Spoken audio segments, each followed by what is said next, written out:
Good afternoon from the Learning Center. My name is Brian Olson, and I'm out here with Mark Ryman, the agronomist, and we're dealing with a nice, cool, cloudy day, unfortunately. We're really been seeing a number of these cool, cloudy days come in, and there's lots of questions about is the corn going to make? And so we actually have out here in the field multiple planting dates with a couple different corn maturities. And so, Mark, what do you have here?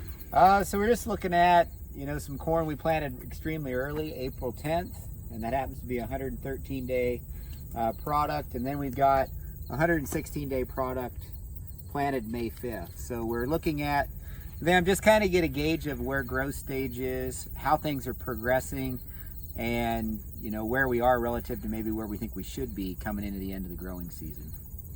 Yeah, and so when we're looking at this cool weather, what kind of impacts are we seeing from that? So the cool weather, you're just not getting, all of your GDUs per day. So you're not progressing the crop along.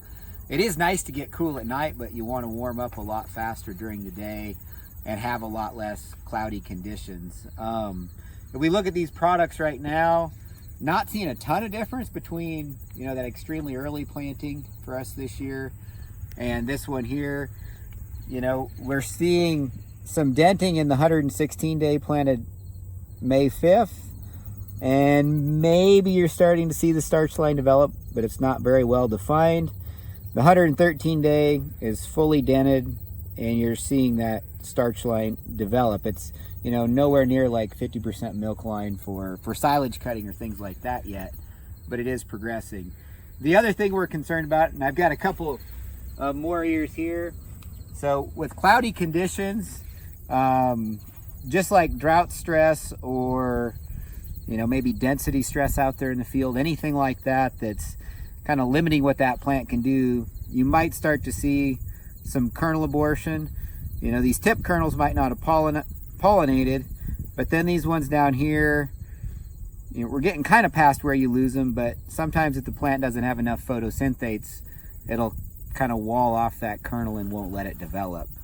And then as we move forward, if we have more cloudy weather, you might start to see less starch accumulate in the kernels themselves. So we're kind of at the growth stage. We're probably done losing kernels, but we're not helping our kernel size by having this cloudy weather. The cloudy weather is definitely impacting photosynthesis, and if you can just think about corn plant being a big factory out there, that sun is providing the energy to get that factory going, and right now it's we're sitting here at noon on a very cloudy day, just not getting that sun to penetrate through that cloud cover to get to the corn. So what else do we have out here, Mark? Well, then we got some stories, and there are some out there of extremely late planted corn. So this is actually the end of June.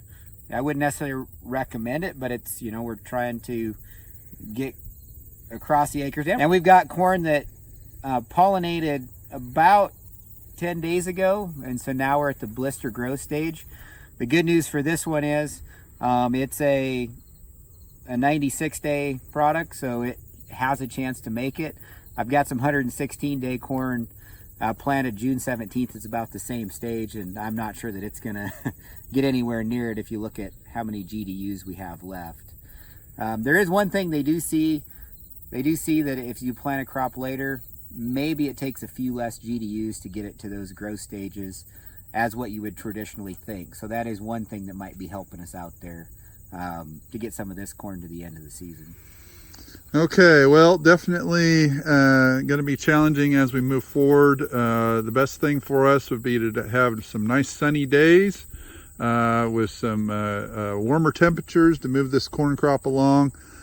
We will be talking or showing here at the end a website for farmers to go in and plug their information into, because obviously 2 weeks difference in planting date or a little bit later, shorter RM can make a big difference on whether a corn product is going to be able to mature fully and dry down properly. And so it's good for farmers to know if a certain field here or there's got problems potentially on filling out, and And obviously we'll see what Mother Nature brings us with respect to when we have that killing freeze.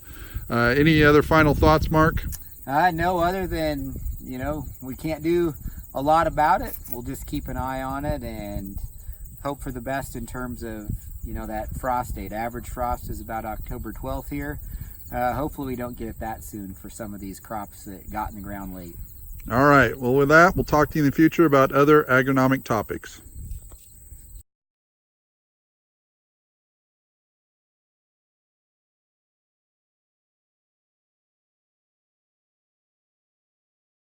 Thanks for watching this video from the Gothenburg Water Utilization Learning Center. For more information, please call 308-537-4500.